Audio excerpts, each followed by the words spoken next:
Hi everyone, I'm Coral. Welcome to my channel.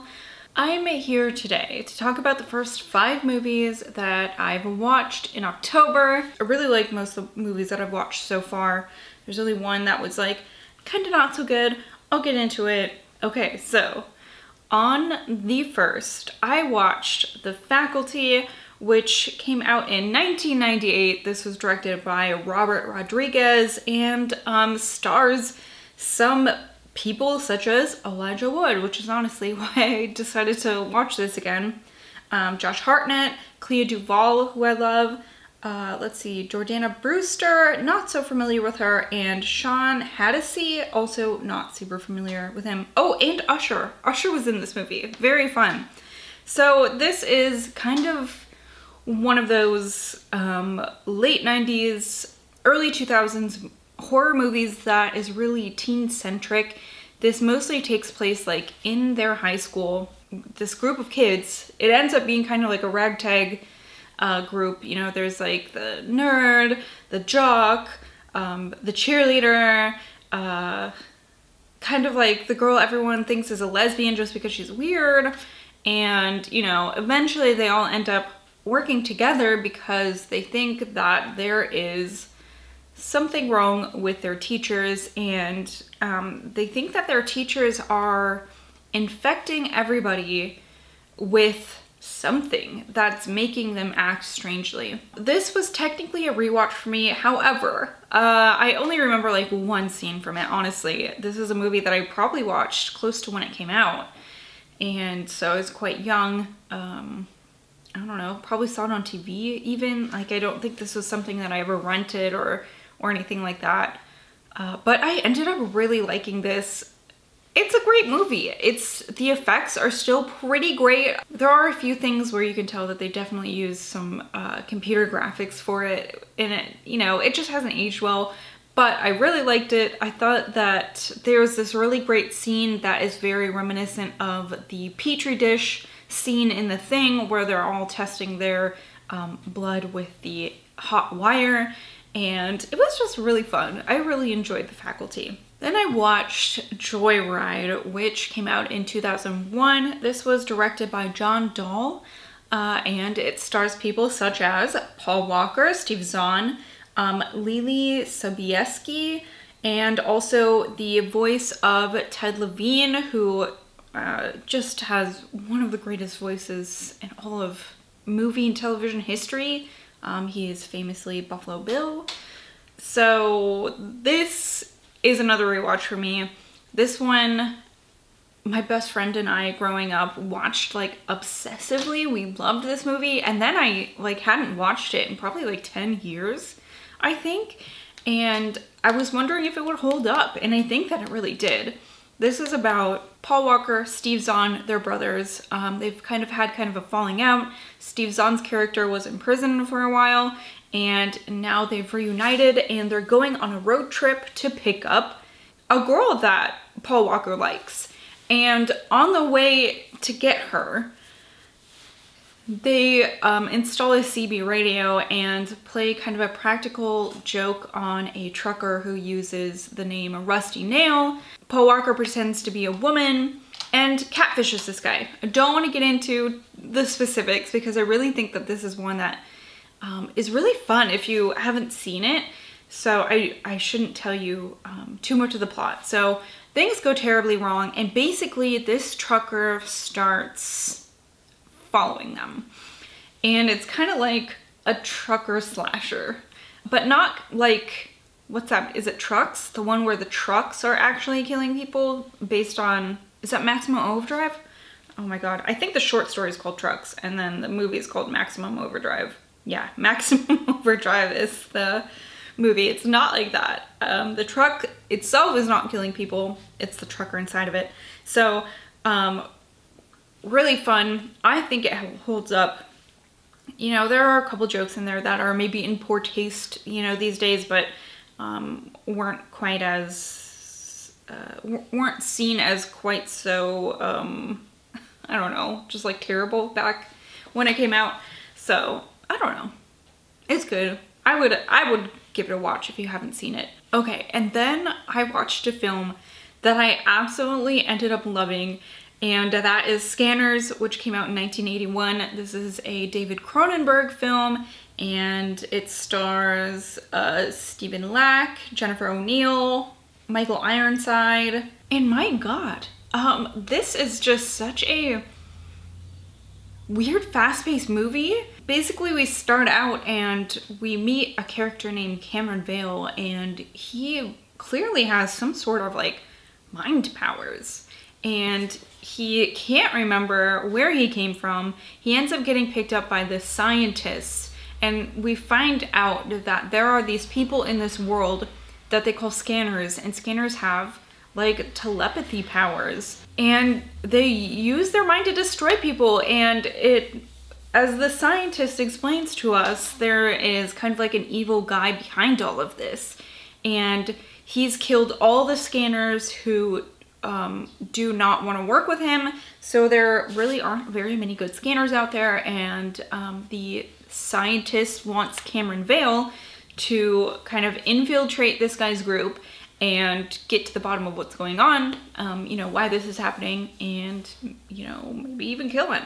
And man, the facial expressions in this movie are so great. There are just so many scenes where you're focusing on these actors and they have to tell you a story without saying anything, you know, just the looks on their faces when they're trying to like explode another person's head or make someone, I don't know, jump off a building, you know, things like that. I don't think anyone jumps off a building, but you know, they're trying to overpower someone's mind, and their facial expressions are so good. There are some really great practical effects in this movie, particularly in like the very last scene of this film. It was just so much fun. I'm so glad that I watched this, and I really can't believe that I like didn't for so long. Yeah, it was great. The fourth movie I ended up watching was actually the one that I liked the least of this group. This one was Them, which is a French language film that takes place in Romania. It came out in 2006 and was directed by David Moreau and Xavier Palud. Supposedly this is based on a true story. However, like none of the facts of the true story are really corroborated. You can't really get any facts on this event, which makes it seem kind of fishy. So this is about Lucas and Clementine. They are living in kind of the countryside in Romania. They're both French. Well, it turns into a home invasion movie, I suppose.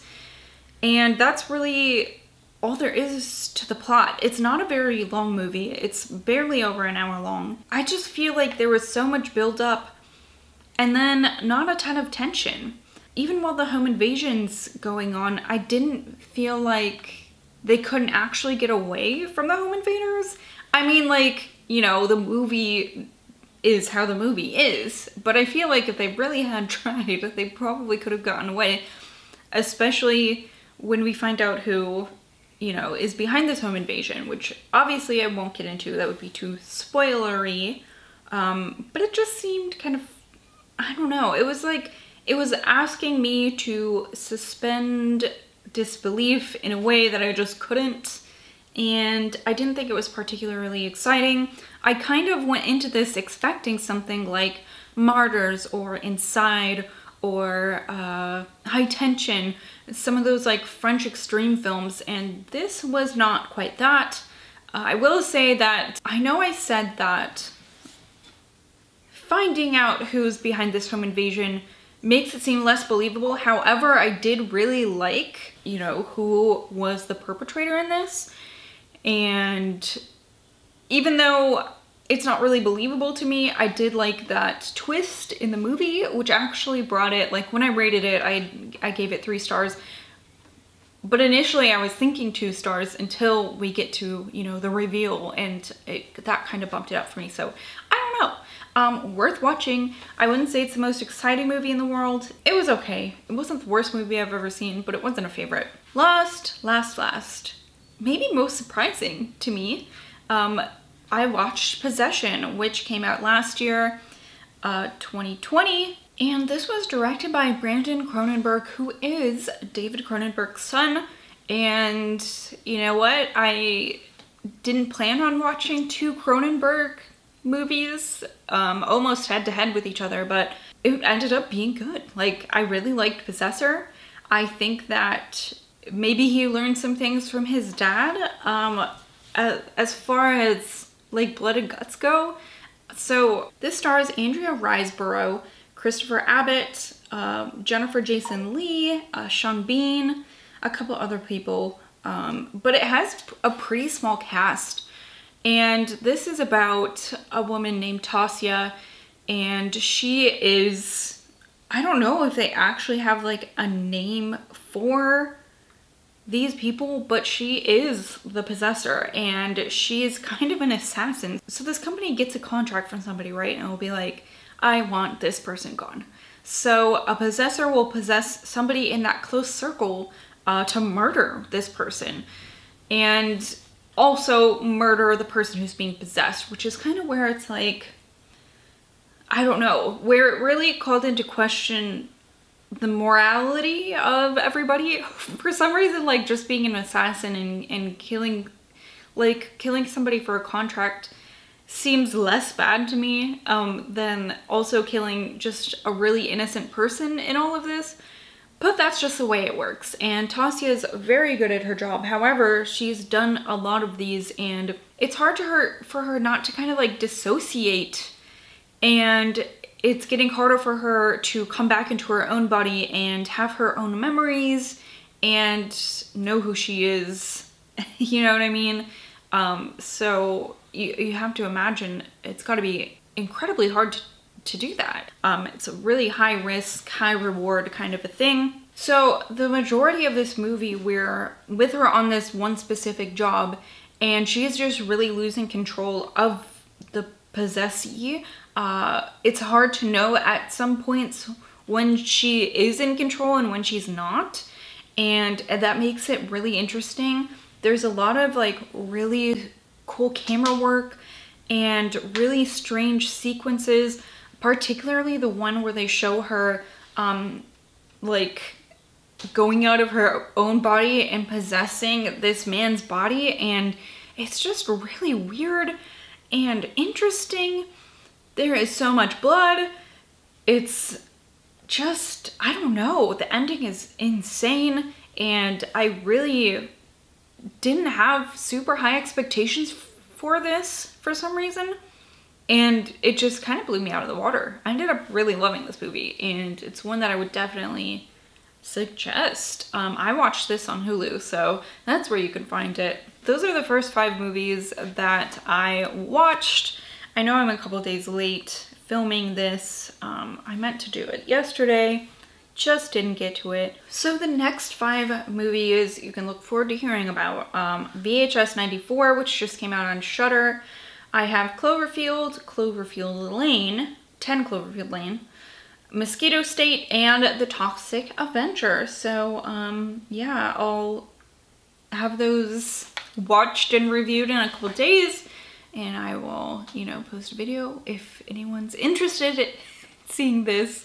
Thank you all so much for watching. It really means a lot to me that you guys just want to hear me talk about things that I like, and I appreciate it. And I hope that you guys are having a great October. I'd love to hear what movies you've watched so far this month, if you've gotten to any gems you've found recently that you really loved. I would love to hear about them.